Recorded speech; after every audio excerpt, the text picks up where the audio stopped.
There is one and only one social responsibility of business: to use its resources and engage in activities designed to increase its profits so long as it stays within the rules of the game, which is to say, engages in open and free competition without deception or fraud. Milton Friedman said that many years ago, and it remains truer than ever. In an age when market economics and true competition are decried as being the cause of oppression and inequality worldwide, it has become fashionable to speak of the social responsibility of business.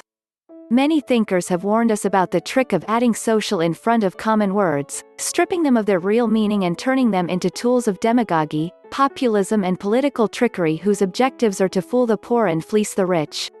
In many third world countries, especially Catholic ones, profit has always been a dirty word. Sociology founder Max Weber suggested that at least part of the explanation for the advancement of the developed nations lies in their Protestant ethics. Jonathan Haidt in The Righteous Mind talks about the different perceptions of values in individualistic Western cultures versus collectivist Eastern ones, differences that sometimes prevent otherwise intelligent people from seeing the obvious, that capitalism is the worst system there is, except for all the others.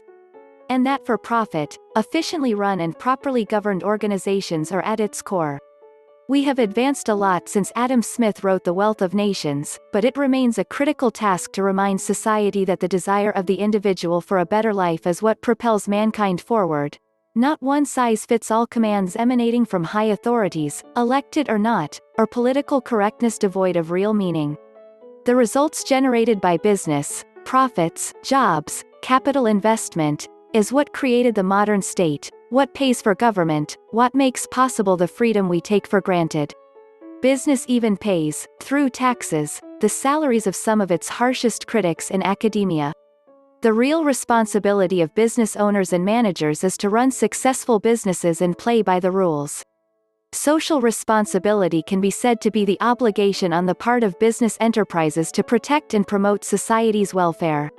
The activities of businesses should be organized in such a way that the society is benefited and not affected. Business enterprises exist to satisfy needs of the society. It is the society that provides them the inputs and serves as the market for their produce. In other words, all business enterprises are dependent on the society.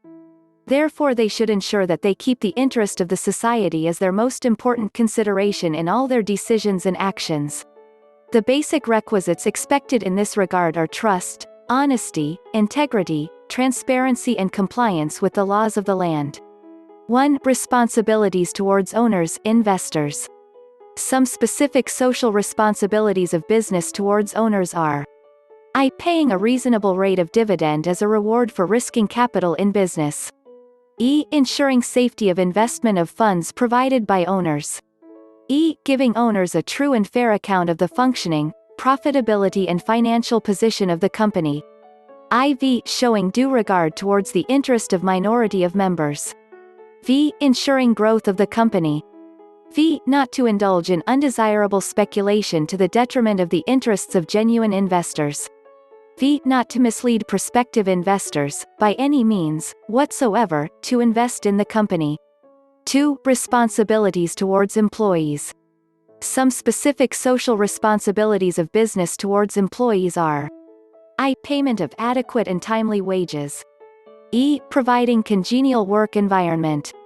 E. Providing adequate industrial safety devices.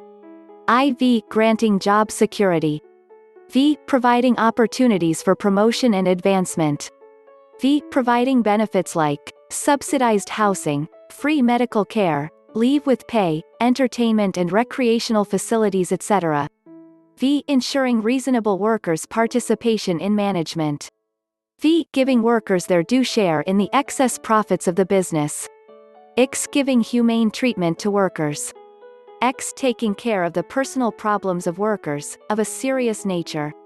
3. Responsibilities towards consumers. Some specific responsibilities of business towards consumers are: I. Supplying goods of good quality, at fair prices. E. Avoidance of indulging in unfair trade practices like: 1. Supplying lesser weight. 2. Defective packing of goods. 3. Black marketing, hoarding and profiteering. 4. adulteration, etc. E. Taking due care of after-sales services. IV. Not to indulge in false, misleading and vulgar advertising. V. Immediate redress of consumer grievances. V. Discouraging salesmen from resorting to pressurizing tactics to win customers. 4. Responsibilities towards the state or government. Some specific responsibilities of the business towards the state, i.e. the government, are: I. Timely payment of legitimate taxes. E. Cooperating with the government in the implementation of its economic and social policies. E. Supplying the required information to government departments, from time to time. IV. Refraining from corrupting public servants. V. Not to indulge in winning political favors for selfish interests. 5. Responsibilities towards community and public in general. Some specific responsibilities of business towards community and public in general are: I. Ensuring best utilization of the scarce economic resources of society. E. Generation of maximum employment opportunities. E. Controlling environmental pollution. IV. Preventing urban congestion. V. Undertaking programs for rural development. V. Helping in spread of housing, medical, educational and recreational facilities in society. V. Innovating and implementing schemes for the uplift of the downtrodden.